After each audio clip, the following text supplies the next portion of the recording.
এভাবে মাছ যে ধরা যায় তা আমি জীবনে কখনো কল্পনাও করিনি। প্রিয় দর্শক, আনোয়ার গুলবাকে তো আপনারা সবাই চিনেন।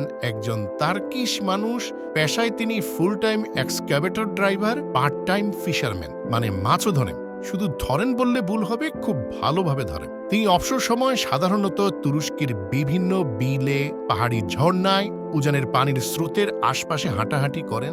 রাস্তার পাশে হাঁটতে হাঁটতে হঠাৎ তার মাথায় এলো এই পাহাড়ি ঝর্ণার পানিতে প্রচুর পরিমাণে মাছ আছে। তাৎক্ষণিকভাবে নিজের ব্যাগে থাকা জালটাকে একটা বাঁশের ব্যান্ড করা কঞ্চির মধ্যে বেঁধে পানিতে নেমে পড়লে মাছকে বোকা বানানোর জন্য নিজের মাথা এবং মুখের অগ্রভাগ সহ পুরো অংশ কাদায় মুড়িয়ে নিলেন। এবার ঢুকে গেলেন প্রবাহিত স্রোতের পাড়েল মাটির ফাঁক দিয়ে। হাতে থাকা বন রুটির চারটা জালের ভিতরে রেখে চুপ করে বসে রইলেন। অপেক্ষা, মাছ আসবে এবং সেই মাছ তিনি শিকার করবেন। অনেকে ভাবতে পারেন এত পরিশ্রমের কি দরকার ভাই, জাল মেরে মাছ ধরলেই তো হয়। আসলে আনোয়ার গুলবা আমাকে আপনাকে জীবন শেখাচ্ছে। মাছ না ধরলেও তার জীবন যাবে, কিন্তু কখনো এভাবে স্ট্রাগল করে মাছ ধরে দেখবেন, কি পরিমাণ মানসিক প্রশান্তি আপনি পাবেন তা কখনো কল্পনাও করতে পারবেন না। ফিশিং আমাদের মস্তিষ্ককে সে পরিমাণ অনুপ্রেরণা দেয়, যে পরিমাণ অনুপ্রেরণা আপনাকে জীবনে সফল করতে পারে। এই যে দেখুন, ঝট করে জালটাকে টান দিয়ে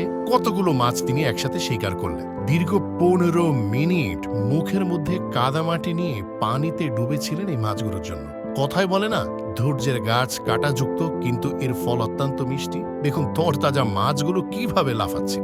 দেখুন এবার আনোয়ার গুলবার এই টেকনিকটা তো আপনার ব্রেনকে পুরোপুরি খুলে দিবে। দেখতে পাচ্ছেন পাহাড়ি ঢলের পানির পাশে গায়ের মধ্যে একটা জঙ্গল টাইপ ড্রেস পরছেন, যাতে পানিতে ডুব দেওয়ার পরে তাকে মাছেরা মানুষ না ভেবে জঙ্গল ভেবে তার শরীরে আশ্রয় নেয়। এবার আসুন, পানিতে ডুবে থাকতে হলে লম্বা সময় শ্বাস নিতে হয়, আর এর জন্য অক্সিজেন মাস্কের দরকার হয়। কিন্তু আমাদের সবার কাছে কি সবসময় অক্সিজেন মাস্ক থাকে? কিন্তু আপনি চাইলে এরকম একটা ককশিটের সাথে পাইপ বেঁধে ম্যানুয়াল ভাবেও পানির নিচে ডুবে থাকতে পারে। আর পানির নিচে আমরা অনেকক্ষণ ডুবে থাকতে গেলে পানির চাপে উপরে ভেসে উঠি। তাই তো আনোয়ার গুলবা পায়ের মধ্যে পাথর বেঁধে নিলেন, যাতে পাথরের ভার তাকে পানির নিচে সহজে ডুবে থাকতে সাহায্য করে। ব্যাস, মুখের মধ্যে পাইপ ঢুকিয়ে ধপাস করে জাম মারলেন। এবার দেখুন ককশিটের উপরে থাকা পাইপ দিয়ে সে যে নিঃশ্বাস ফেলছে পানির নিচে, সেই বাতাস বের হয়ে আসছে। আবার ওই একই পাইপ দিয়ে কিন্তু সে শ্বাসও নিচ্ছে। দেখুন না, মোটামুটি 1 থেকে 2 মিনিটের মাথায় একটা তরতাজা মাছ ধরে নিয়ে আসলেন। মুখের মধ্যে সেই পাইপটা কিন্তু এখনো আছে।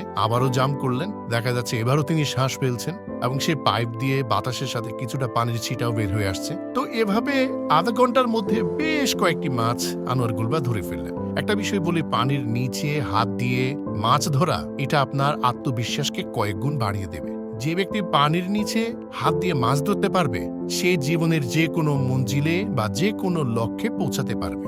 আমাদের বাপ দাদারা একসময় এইভাবে মাছ ধরতেন, কিন্তু এখন সবাই ব্যস্ত আছে টিকটক আর পাবজি নিয়ে। প্রিয় দর্শক, ভিডিওটি এতটুকু পরিমাণে শিক্ষণীয় মনে হলে বিনীত অনুরোধ করছি আপনার প্রিয়জনকে দেখাতে অবশ্যই শেয়ার করবেন।